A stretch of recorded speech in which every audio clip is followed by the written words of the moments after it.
puede cambiar el mundo en solo 30 días. ¿Qué pasó en el convulsionado primer mes de Donald Trump en la Casa Blanca?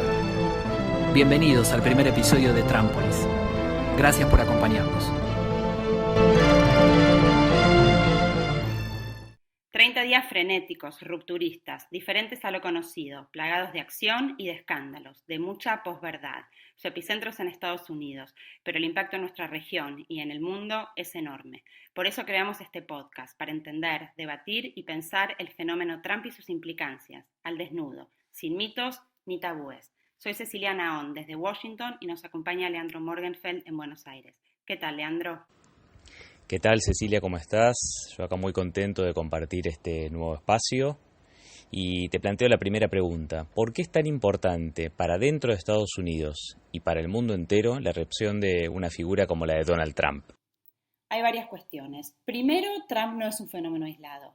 Se suma al Brexit, al ascenso de Le Pen en Francia. Son todas revueltas muy fuertes contra las élites, contra el orden neoliberal en el seno del mundo desarrollado, que además son lideradas no por partidos de izquierda o por movimientos progresistas, sino por proyectos ultranacionalistas, de derecha, xenófobos, que se están alzando en nombre de los indignados y de los excluidos. Esto en sí mismo me parece que despierta interrogantes muy importantes. Por otro lado, porque estos fenómenos que estamos viendo se enmarcan en un momento de transformaciones tectónicas en el orden mundial, o más bien en el desorden mundial. Me parece que podemos pensar que 2016 terminó de consolidar un giro desde un mundo unipolar a un mundo mucho más multipolar. El propio editor de la revista Foreign Policy reconoce que la hegemonía de Estados Unidos está en decadencia y, de hecho, según su visión, Trump podría acelerar justamente este proceso de decadencia. Esto no implica que Estados Unidos no siga siendo la primer potencia económica, militar y cultural del mundo, de hecho, aún lo es. Fíjate, por ejemplo, en términos de gasto militar. Vemos que el gasto total del Pentágono en defensa es igual al gasto sumado en defensa de los siguientes 6 países del mundo, que incluyen, por supuesto, a China y a Rusia. En términos económicos, Estados Unidos es la economía más grande del mundo, con 20% del producto global, pero China está acechando muy de cerca. Y de hecho, la gran novedad de este momento histórico es que China e India contribuyen con el 60% del crecimiento del producto global.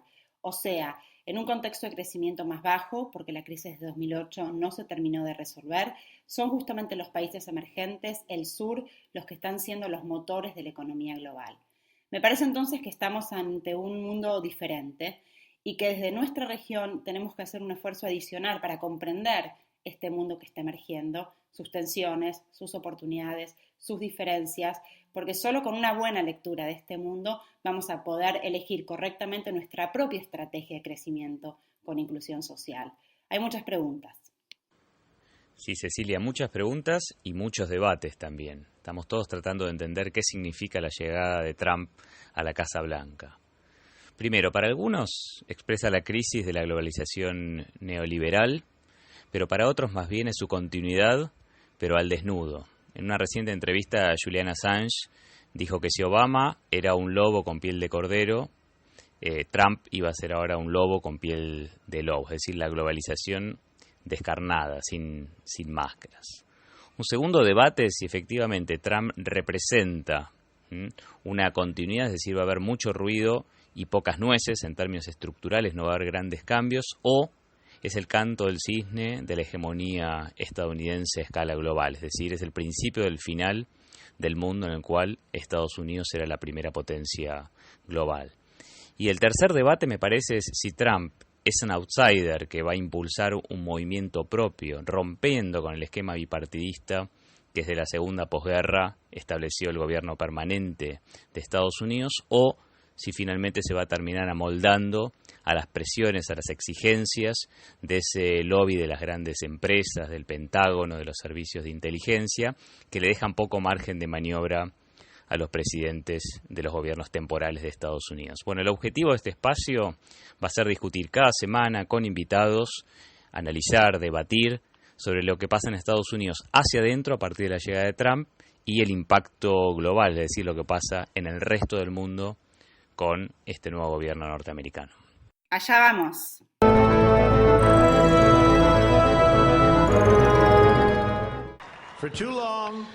Por mucho tiempo, un pequeño grupo en la capital de la nación ha cosechado los beneficios del gobierno, mientras que el pueblo ha sobrellevado el costo.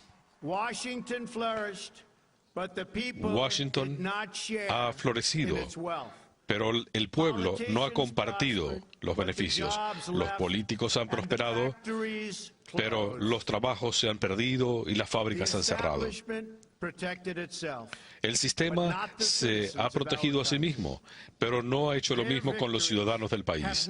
Sus victorias no han sido las victorias de ustedes. Sus triunfos no han sido los triunfos de ustedes. Y aunque ellos han celebrado en la capital de la nación, ha habido poco que celebrar para familias que han estado luchando en toda nuestra tierra. Cuando Trump dispara contra el establishment, su base más dura a lo largo de Estados Unidos se emociona, se llena de ilusión, le encanta el tono revanchista, ¿no? Anti-status quo que tiene su mensaje. Pero vale la pena preguntarse si realmente Trump es anti-establishment. Y para eso queremos mirar un poquito cómo compuso su gabinete. Y tiene básicamente tres tipos de personajes. Por una parte, CEOs, altísimos ejecutivos, número uno de las principales empresas de Estados Unidos. Es el gabinete más rico de la historia, con una riqueza combinada que es mayor a la del tercio de menores ingresos del país. En segundo lugar, militares. Más militares en puestos tradicionalmente ocupados por civiles que en muchísimos gobiernos. Hay una suerte de junta militar con 3 generales a la cabeza. Uno de ellos, en realidad, lo echaron, le tuvo que pedir la renuncia esta semana, pero fue su planteo original. Tercero, el gabinete tiene importantes figuras del establishment republicano, como es el caso del ex titular del Partido Republicano, que es ahora su jefe de gabinete. Es cierto también que hay algunos outsiders, su yerno Kushner y también Stephen Bannon, que es el asesor principal de estrategia de Donald Trump, y los medios lo presentan como una suerte de monje negro de la Casa Blanca, quien además tiene probados antecedentes racistas y supremacistas blancos. La verdad que una joyita. Hay un par de puntos en común dentro de este gabinete que es bastante ecléctico. Primero, una ideología muy conservadora. Segundo, una vocación muy fuerte de revancha y de desmantelamiento de lo que se podría llamar el legado de Barack Obama. Y tercero, una gran vocación por desregular el sistema de educación en favor de la educación privada, por desregular el sistema energético, especialmente las regulaciones medioambientales, también avanzar en desregulaciones laborales, ya está pasando esto en algunos estados, y una muy fuerte desregulación se espera en el sector financiero, liderado por el secretario del Tesoro, que es un representante, un ex miembro de Goldman Sachs. Quizás donde hay más preguntas es en términos de regulación comercial y tratados internacionales. ¿Sabés, Cecilia, que la semana pasada la reconocida casa de apuestas británica Ladbrokes dio a conocer unos datos interesantes? El 48% de los apostadores creen que Trump no va a terminar su mandato, es decir, ponen dinero especulando con que va a renunciar o va a ser sometido a un impeachment durante estos primeros 4 años. Y apenas el 2% de los apostadores cree que Donald Trump puede terminar un eventual segundo mandato hacia enero del año 2025. Paga 50 libras a uno las apuestas a que no va a terminar un segundo mandato. En relación con este dato de color, quería preguntarte por los 4 frentes de conflicto que se vienen desplegando internamente en Estados Unidos desde que asumió. Primero, las grandes movilizaciones callejeras. El 21 de enero, millones de personas, sobre todo mujeres, se movilizaron en todo Estados Unidos y en particular en Washington, pero también hubo masivas movilizaciones contra el decreto contra los inmigrantes musulmanes. Por otro lado, hubo un fuerte enfrentamiento de Trump con la prensa. El jueves pasado hubo su primera conferencia de prensa ya como presidente en ejercicio y terminó en un gran escándalo. Hasta el presentador de Fox News, su canal favorito, terminó criticando duramente el jueves pasado a Donald Trump.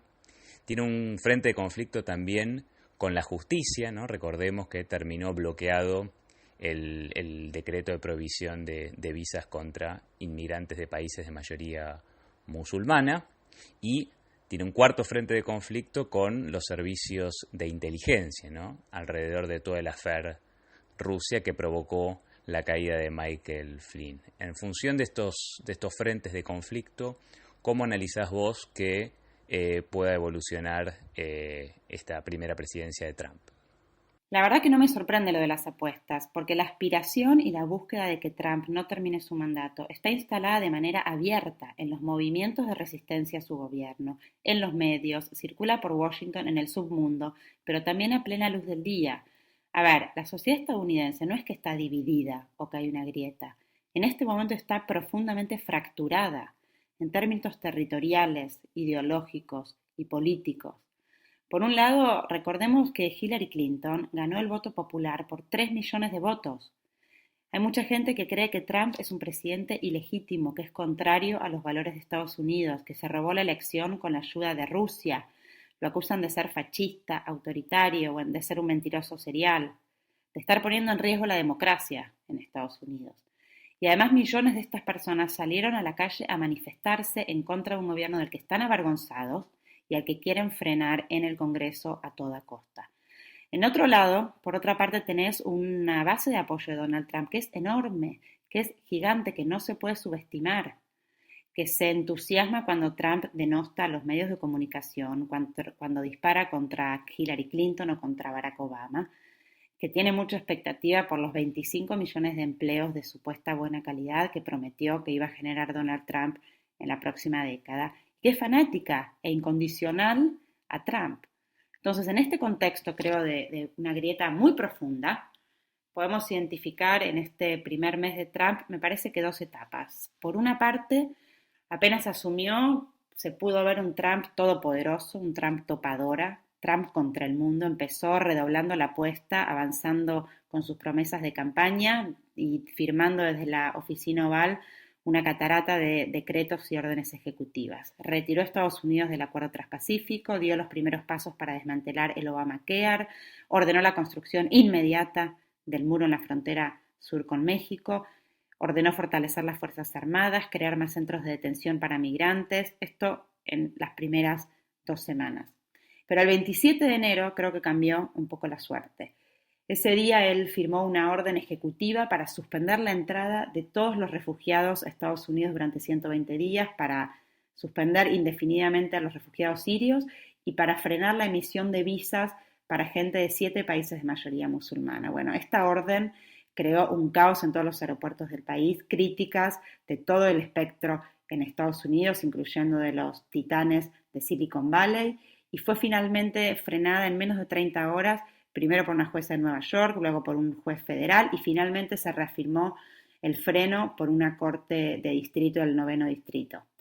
Esto generó una nueva etapa porque ya ahora Trump no tiene un enfrentamiento contra los medios, contra el sistema político, contra buena parte de la gente, sino también se sumó una grieta muy fuerte con la justicia, una pelea muy seria con los servicios de inteligencia, está empezando a encontrar resistencias en parte de los militares, incluso un general no le aceptó un cargo en su gabinete. Entonces estamos viendo un Trump, si querés, más restringido, limitado y frenado, en parte por el gobierno permanente, en parte por la resistencia en la calle, y en ese sentido es interesante un movimiento que salió a la calle masivamente, que es el movimiento Indivisible, que busca replicar las tácticas que frenaron la agenda legislativa de Obama, básicamente por el Tea Party, ahora frenando la agenda legislativa de Trump, con mucha movilización en las bases. Vamos a analizar en las próximas semanas cómo se despliegan esas contradicciones, qué pasa con cada uno de esos frentes de conflicto y también si Donald Trump va a lograr revertir algunos de los problemas estructurales de la economía norteamericana. Estados Unidos cerró el año pasado con un déficit comercial de más de $500.000 millones, el más alto en los últimos 4 o 5 años, con un fuertísimo déficit fiscal que superaba los $600.000 millones y que aumentó un 33% en relación al año 2015 y con una deuda pública con récord histórico, 17 trillones de dólares, el 105% del PBI norteamericano. Y una de las dudas que vamos a discutir seguramente en las próximas emisiones es si es la política económica de Donald Trump, que prevé baja de impuestos a los más ricos, es decir, menor recaudación, va a poder afrontar estos problemas estructurales o más bien los va a agravar. Agrego una cuestión más, Leandro, la cuestión de la desigualdad. Sabemos que dentro de una tendencia a la caída, a la reducción de la clase media en Estados Unidos en las últimas décadas, desde 2009 hasta 2015, el 1% más rico de Estados Unidos capturó el 52% del aumento del ingreso. Por eso me pregunto, ¿qué va a pasar en materia de distribución del ingreso y la riqueza durante la era de Donald Trump? ¿Qué podemos esperar en materia de creación de esos millones de empleos prometidos? Anticipo que los sindicatos, la clase trabajadora organizada en Estados Unidos, hoy es sumamente escéptica respecto de todas estas promesas.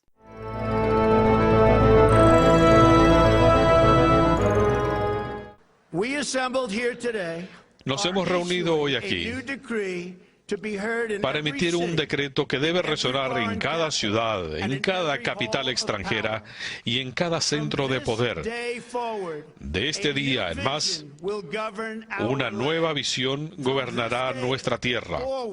De hoy en más,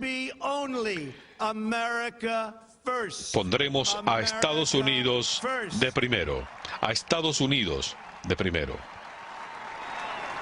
Cuando asumió el 20 de enero, en su discurso inaugural, Donald Trump repitió la consigna de campaña America First, Estados Unidos primero, ¿no? Esto que escuchamos recién en el fragmento que me antecedió. ¿Qué implica esto a escala global? Bueno, hay distintas interpretaciones. Algunos imaginaban que Donald Trump iba a implementar una política exterior más aislacionista. De hecho, durante la campaña él coqueteó con ciertos postulados del aislacionismo clásico. Sin embargo, si uno analiza las primeras medidas que tomó, es decir, nombró, como recordaba Cecilia al principio, 3 militares en su gabinete, reivindicó infinidad de veces a las Fuerzas Armadas, a los propios servicios de inteligencia, a los cuales visitó al día siguiente de haber asumido, el 21 de enero, atacó a China vía Twitter, bombardeó Yemen el 29 de enero, impulsa el expansionismo de los asentamientos israelíes en territorio palestino.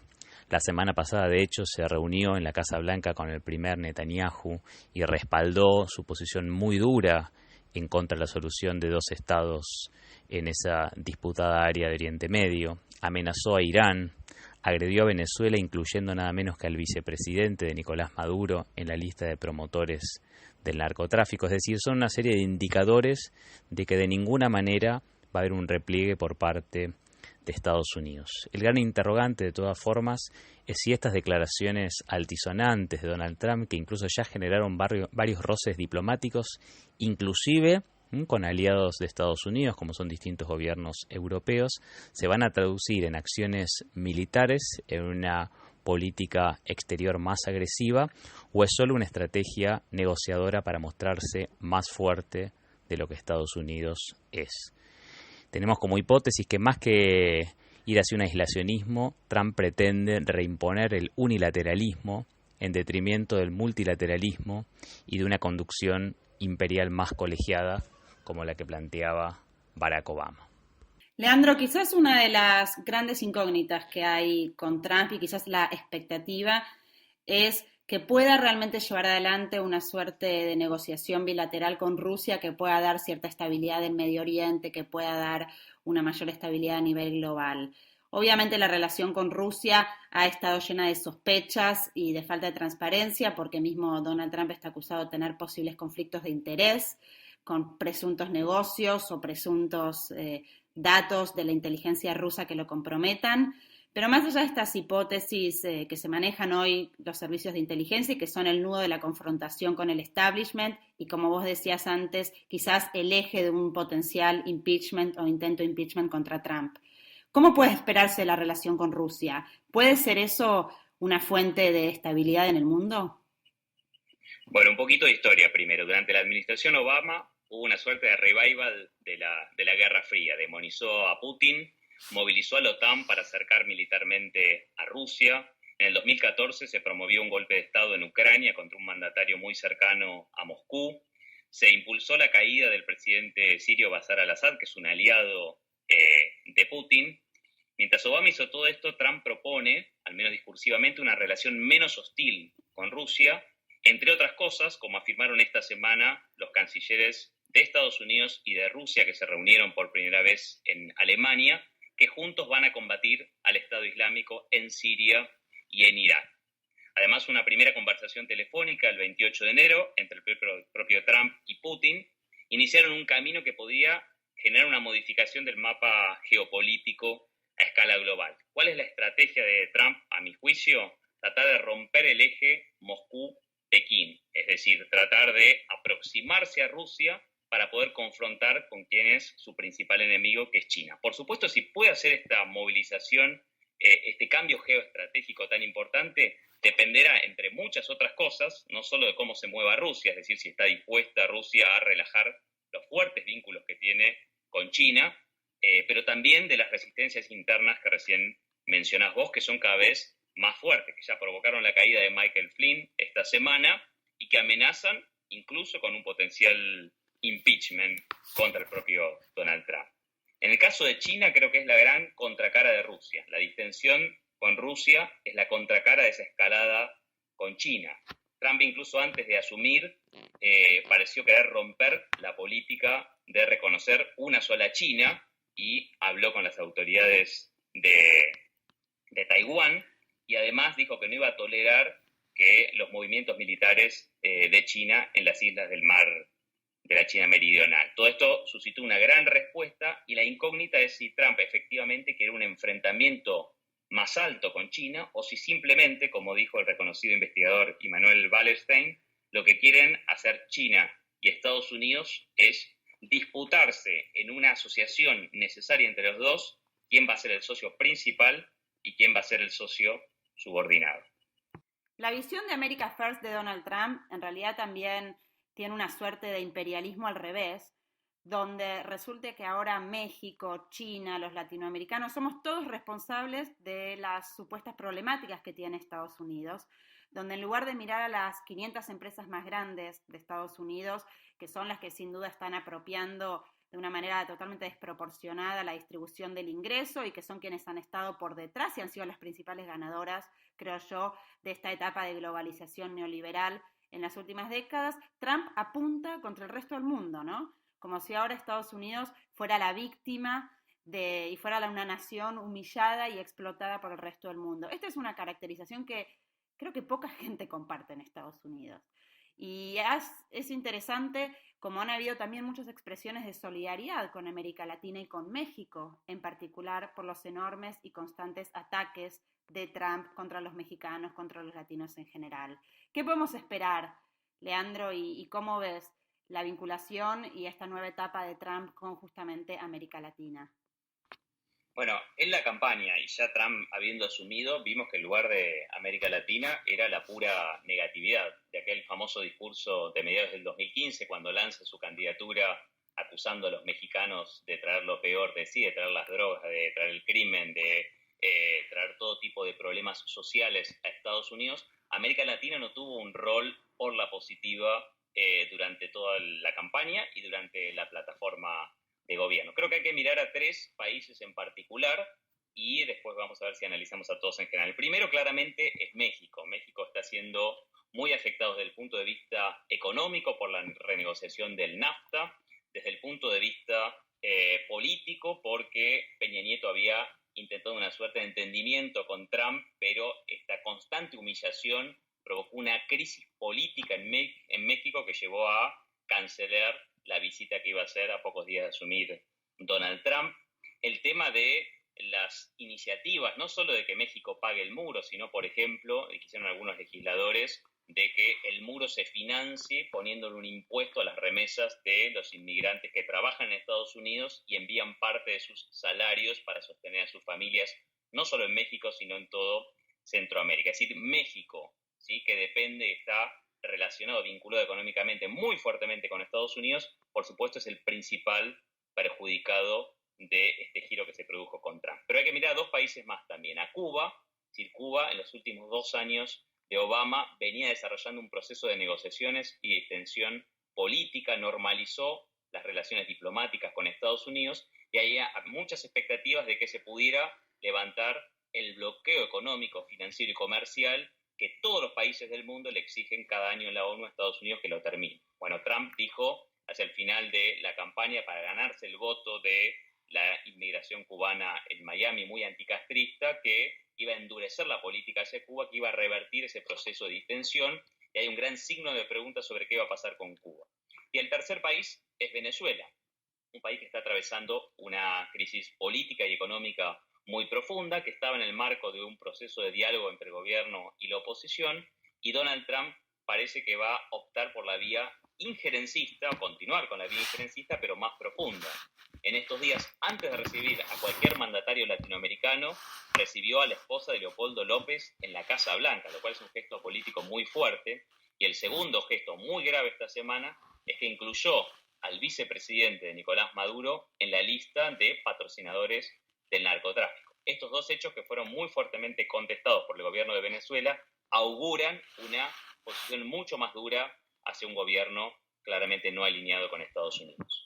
Sí, de hecho, si uno mira la composición de sus asesores nombrados o esperados en temas de vinculación con nuestra región, se ven halcones, se ven también algunos buitres. De hecho, antes de su conferencia de prensa en la Casa Blanca, Donald Trump dijo que se había reunido con Paul Singer, una figura tremendamente hostil y denostada por, creo que, la mayor parte de los argentinos. Entonces, efectivamente, es un gobierno que está rodeado y constituido por duros, ¿no? Que buscan, creo, en la relación con nuestra región, una situación mayor de imposición y de unilateralismo que de una relación bilateral más equilibrada, de respeto y realmente de diálogo y conveniencia entre las dos partes. Argentina queda un poco descolocada con todo esto, ¿no, Leandro? Sí, hay una paradoja. Los gobiernos que en los últimos años se alinearon más con Estados Unidos, que siguieron desplegando las políticas neoliberales que se imponen desde los centros de capitalismo mundial, están un poco descolocados porque apostaban básicamente a que continúe la política pro acuerdo de libre comercio, y la salida de Estados Unidos del TPP, del acuerdo transpacífico, este discurso por lo menos proteccionista de Donald Trump, los deja sin un norte, sin un espejo en el cual mirarse. Y entonces está buscando Estados Unidos qué interlocutores va a tener en la región, y ahí tiene un problema, porque Peña Nieto, que era uno de los aliados estratégicos de Estados Unidos, hoy no puede aproximarse a Donald Trump porque se quema desde el punto de vista político interno. Michel Temer está con los índices de aprobación más bajos desde que se produjo el golpe parlamentario en Brasil, y le queda Santos en Colombia, tiene bastantes problemas por todo el escándalo de Odebrecht, entonces le queda a Trump un vínculo posible con Mauricio Macri, que si bien había apostado, ¿sí?, al triunfo de Hillary Clinton para poder incorporar a la Argentina al acuerdo transpacífico, para continuar con la línea que había empezado con Obama, rápidamente está mostrando Macri que quiere ser el interlocutor privilegiado, el alumno directo de Estados Unidos en América del Sur. Y esto me parece muy preocupante. Esta semana hablaron por teléfono el miércoles pasado, el miércoles 15 de febrero, apenas por 5 minutos, y creo que claramente Macri aspira a tener rápidamente una foto con Donald Trump y aprovechar la crisis en la región, en vez de para tratar de buscar una posición conjunta de los países de América Latina y desde ahí plantear cómo se va a vincular con el resto de las potencias, en este caso con Estados Unidos. Están viendo, como lo dijo explícitamente la propia Susana Malcorra, aprovechar la oportunidad para birlarle, si queremos, a Brasil o a México esa posición de líderes regionales. ¿Qué opinas vos, Cecilia? Me parece que el gobierno de Macri tiene una creencia dogmática, casi religiosa, en que tener una relación subordinada, porque no se podría aspirar en este contexto a otro tipo de relación, dado las características de ambos gobiernos, en que tener una relación de tipo subordinada a Estados Unidos va a derivar en una lluvia de inversiones, en una creación de empleo, cuando todo esto una y otra vez fracasa. En un punto es una visión del mundo anacrónica, vencida. Lo que Argentina, creo que en este contexto internacional tendría que ser es, por supuesto, mantener un vínculo y un diálogo con Estados Unidos, incluso con Donald Trump, porque no deja de ser el presidente electo democráticamente bajo reglas curiosas y que muchos critican en Estados Unidos, pero es el presidente electo de una nación, y el diálogo y la cooperación en áreas de mutuo interés me parece que siempre es bienvenido, pero definitivamente no con esta visión en donde Argentina termina adoptando pasivamente la agenda y las prioridades de Estados Unidos, donde Trump fija los temas de la conversación telefónica desde el primer momento. Quiero hablar de Venezuela, hablamos de Venezuela, nos echa los limones el gobierno argentino no se queja, ni siquiera protesta. O sea, hay una pérdida de soberanía, hay una pérdida de defensa del interés nacional que es preocupante, y hay una insistencia, además, con una estrategia de apertura y de liberalización y de endeudamiento que hoy choca con el mundo. La tasa de interés aumentó, Estados Unidos tiende al proteccionismo, y esto, conjugado con la estrategia económica de Macri, solo genera vulnerabilidad externa, vulnerabilidad económica, más riesgos de crisis, de desempleo.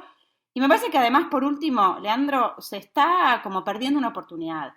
Porque aún con todo lo que está pasando en el mundo, Argentina y la región creo que seguimos teniendo una oportunidad, que es la de fortalecer la integración productiva, la integración comercial, la integración en términos de infraestructura, porque cuando el resto del mundo tiende a cerrarse y está tan complicado, solo nos queda conectarnos con nuestra identidad productiva y económica sudamericana y apostar al crecimiento y al desarrollo productivo, fortaleciendo los vínculos con la región.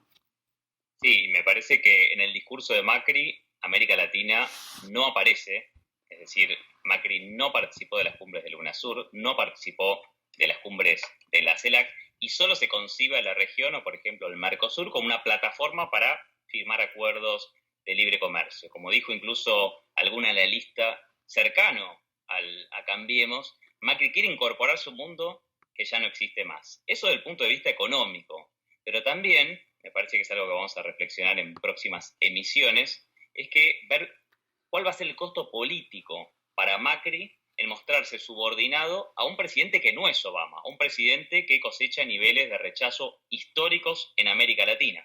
El propio Peña Nieto en México lo está padeciendo porque gran parte de la sociedad le está diciendo: no supiste defender no solo ya la soberanía nacional, sino cierta dignidad frente a las constantes humillaciones de Donald Trump. Es decir, y le está pasando a otros mandatarios de otras regiones. Macri va caminando por una cuerda floja porque quiere tener la cucarda de la aprobación de Estados Unidos, pero al mismo tiempo esto va a traerle, creo yo, un costo político interno muy importante. Planteo una pregunta como para terminar. Una parte de la prensa insiste en comparar a Donald Trump con los líderes políticos latinoamericanos populares de las últimas décadas. Pero ojo, porque las coincidencias con Macri son notables. Son dos empresarios con manifiestos conflictos de interés por sus negocios familiares, con la gestión estatal, con gabinetes llenos de CEOs, y además la prensa internacional marcó en las últimas semanas las notables coincidencias en materia de política, anti-inmigración y xenofobia que pusieron en marcha los dos países. También aumentaron en los dos casos la presencia de las fuerzas de seguridad en las calles, con crecientes ataques en materia de derechos humanos, mientras se promueven rebajas de impuestos para los más ricos. Queda para analizar en el futuro. ¿A quién se parece en realidad Donald Trump?